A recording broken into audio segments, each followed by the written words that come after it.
Hello and happy fall, everyone. This video is going to be my fall TBR. If you are like me and you are a mood reader and you are probably like me, feeling a very specific mood for fall.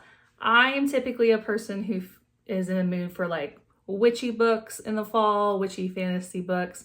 But this year I'm very much in the mood for dark academia, horror with female rage specifically. I don't like horror.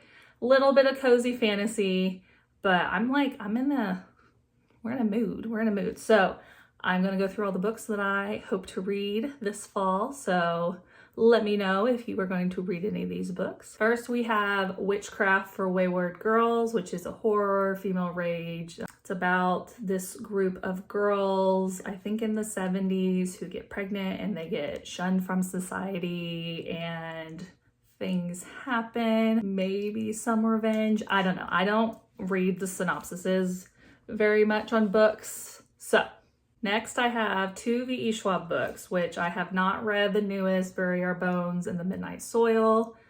I don't need to know much about it. It's V.E. Schwab. I'm going to read it, but this one, it has sapphic vampires. It has vibes. So excited to read that. The other V.E. Schwab book I have is Gallant, which I think is her middle grade young adult, but it has a haunted house, so it fits the mood. It's V.E. Schwab, so I'll read it. But I tend not to like her middle grade books as much, but still. Next we have The Familiar, and I've heard mixed reviews, but I know, pretty sure it's based in Spain. Yes. Has curses, etc., etc. Also, it fits the vibe. Next, we have The Night and the Moth. I really liked the One Dark Window duology. They liked the writing style.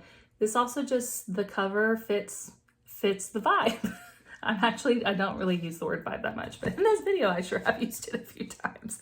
If We Were Villains, which I know is a dark academia, I think it's a mystery, murder mystery, Shakespeare inspired. I've heard a lot of good things. I've had this on my shelf for a while, so I'm actually gonna finally read it. It's finally gonna happen. Lady Macbeth, which I think is a female rage horror, hopefully, but I mean, she looks pretty scary. That's not too big, so I'm excited to read this one. Next, horror female rage is A Certain Hunger, which I know is female rage and, can I say this online? I don't know. Cannibalism.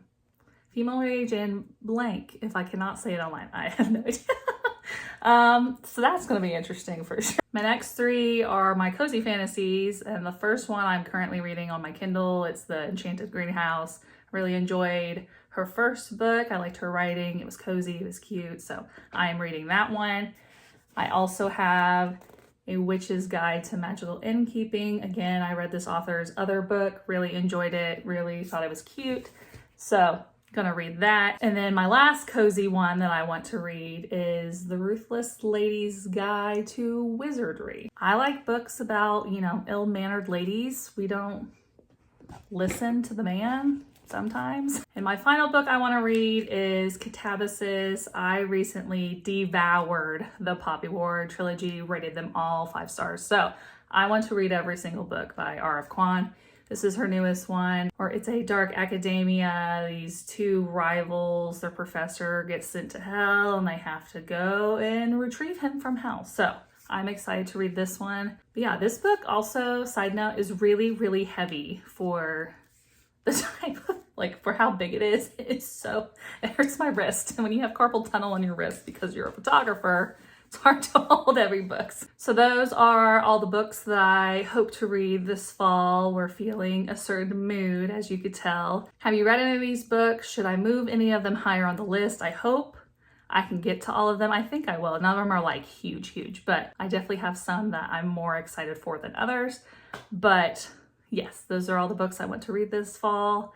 Let me know what's on your fall TBR, and I'll see you next time.